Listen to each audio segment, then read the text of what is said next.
Clemson, the first of the brand name programs to play its spring game on this past Saturday, 14-13. The effort, of course, but not the important aspect of the game, as we will address the quarterback room and other positions of need here with Ryan Cantor from Shakin' the Southland and TigerNet. So, Ryan, I took in the game. It was an entertaining TV product with Dabo Sweeney providing a lot of the commentary on the field.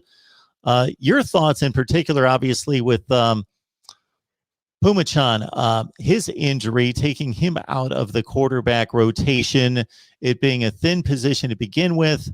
Hunter Helms is a walk-on. We are going to see Bubba Chandler get into the mix in August, but suddenly your football team's one play away from a critical situation.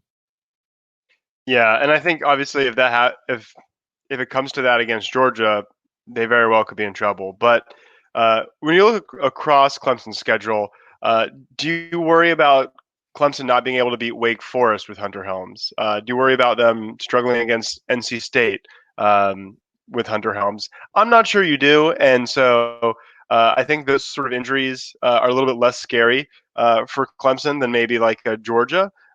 So when people talk about Clemson having a weak schedule, sometimes I think it's overblown. I think in terms of being able to handle injuries is maybe the one spot where it actually is beneficial. So I'm not quite as worried. Obviously, we need pretty good health to get through Georgia. I think they're very good, and you know that would be a huge problem, obviously.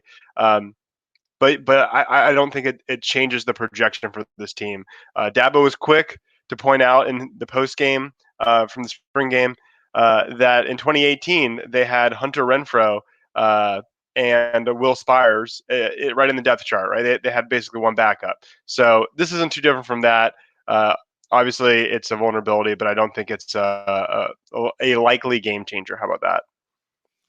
We've seen DJ Uiagalelei play 3 games, Boston College, Syracuse, and Notre Dame. So is there anything that he showed on Saturday that showed you anything different than what you knew about him? You know, because they call the plays dead when it seems like they're even close to being touched, it makes it tough. Clemson runs a lot of RPO, so judging quarterbacks seemed kind of perilous. It seemed like they got sacked when it wouldn't have been a sack. And I get it. You got to protect the quarterbacks. But that was sort of that sort of took away from the game a little bit. I didn't think DJ looked as good as he could have in large part because of that. He looked great on the first drive. They scored pretty quick, got up 14-0, and then or 13-0, I should say. And then they didn't do anything the rest of the game. So I didn't think he looked particularly great, but I'm not in any way concerned about that. I think Clemson fans are pretty confident, and there's good reason to be. Turning to the wide receivers, Bo Collins hauled in that first touchdown of the spring game. Joe was pretty amazing athletically in regards to what he shows from that standpoint. And then Joseph Ngata made some plays as well. Yeah, I mean, Coach Sweeney has been really high on Ngata for a long time now, and you know it's his third year. He's just got to stay healthy. He looked pretty good. He had a few drops, but he came up with a big 49-yard catch. It's one of those throws where you know his quarterback trusted him, said go win this, and he did. It's the kind of upside that we're hoping for. So he definitely gave some reasons for optimism. Like you said, Joe was awesome. He led the team with 100, or he led both teams with 102 yards, 6 catches. He had a touchdown. He looked awesome, and to be totally frank, he could have done a lot more if not for some bad throws by Tyson Pumachan. He looked fantastic. Bo Collins and Dakari Collins, not actual brothers, but Dabo jokingly called them the Collins brothers, which was pretty good, I thought. They both look pretty sharp, and I think they'll be able to contribute right away. And then the Frank Ladson and Justin Ross didn't play, and they might be potentially Clemson's 2 best receivers. So I think Clemson's wide receiver room looks improved. A lot of reason for optimism there. So I think maybe that's the most positive takeaway coming out of the spring game was just how good some of these receivers looked. Get your Clemson mask at voiceofcollegefootball.com. You get it for free. You can also get 20% off your first purchase there. If you don't want a mask, you still can help us build the channel by checking out our website that's been launched for about 6 weeks at voiceofcollegefootball.com. I think a lot could be gained from the spring game in regards to, are the quarterbacks throwing on time? Are they accurate? Look at the velocity, a number of things there. As you pointed out, the mobility and elusiveness of the quarterbacks really can't be judged and evaluated. When you get a sack on a touch of one hand, that's a bit ridiculous. The wide receiver versus defensive back play, certainly they're playing out on an island that can be evaluated. But when you talk about line play, especially when you don't know which units are playing with whom, when you're splitting up, let's say, what is potentially going to be the starting offensive line, and they're not playing together, especially against possibly the best defensive front in the country, then that's a bit of a difficult judgment. But based on what you could assess, determined by the personnel splits, how did the offensive line look? The white team, which had Tyson Pumachan and had some of the better running backs,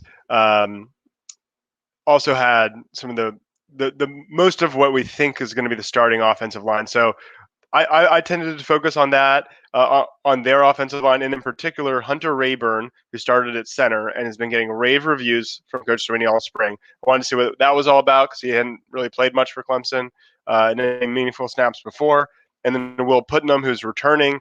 He was a big prospect, and I'm optimistic that he's going to take a big step. So that's the center and the right guard. I kept my eyes on them. And I thought they looked really solid. So I left really encouraged. There was a lot of run plays that got blown up, but some of them were, the tight end got busted or a left tackle that's not going to start kind of thing. But I really focused on those two, and I thought they looked good. They weren't like crushing people, but I was encouraged. I thought they held up very well. I noted at least one penalty on Hunter Rayburn, but overall I thought just the fact that they held up, they got a push, they didn't get beat too often. I was encouraged, and I think the offensive line is the area where they've got to really improve if they're going to compete for championship in the playoff. They can get through the ACC with it just as it was last year, obviously. But if they're going to do anything, if they're going to beat Ohio State, Alabama, those teams, they've got to get better. So I think they have an opportunity to get better on the offensive line and to get so much better that it could more than make up for losing Travis Etienne and Trevor Lawrence. So a lot of growth that is needed, and I think could happen. Still optimistic. We've got Ryan Cantor on the line from Shaking the Southland and TigerNet to break down Clemson football, especially considering the performance in the spring game and the quarterback issues in regards to depth after the injury to Tyson Pumachan. You mentioned Travis Etienne, and I don't know that I got to hit you up with this one. I don't know that there were any other players that had more attention given to them during this game by fans than Mafah and Shipley. How do you think they looked? Do you think there was significant enough time for them to show what they could do? Well, Mafah certainly did. He had 38 yards. He had a touchdown. He looked really sharp. Kobe Pace actually led all rushers with 69 yards, and he looked great. So I think the two of them have now. I think we were entering the season assuming you had Lyn-J Dixon, who was kind of the backup, and then Ches Malusi, who was, I guess, the third string. So you expect those two to be elevated, kind of a two-headed monster with tons of depth behind them. But I think Mafah and Kobe Pace have really made their case to be, just totally in that mix. So Clemson's running back room looks really, really deep. Will Shipley he didn't look bad by any means, but he didn't really have a lot of opportunities to really break out. So we'll have to see more on him. But I think, losing Travis Etienne, I don't think it's fair to expect to just replace that and it's fine. But this running back room is going to be deeper than last year, that's for sure. And, between all these different guys who can contribute, I'm really confident at least one of them will be well above average, and more likely several of them will be pretty good. So we'll likely see a bit of a committee, particularly at the beginning of the year. But I think wide receiver and running back, I left with the most optimism, or boosted optimism after the spring game. There's not a lot of depth at quarterback, so DJ's just going to have to stay healthy. But I think that was already the case. So yeah, and the offensive line looked good. So I think overall fairly positive despite the injury, but quarterback room's thin. So we'll have to stay healthy there. Ryan Cantor joins us on a regular basis to break down the Clemson Tigers. You can join him on TigerNet and also Shaking the Southland on SB Nation. Ryan, we appreciate you stopping by as always. Yep. Thanks for having me.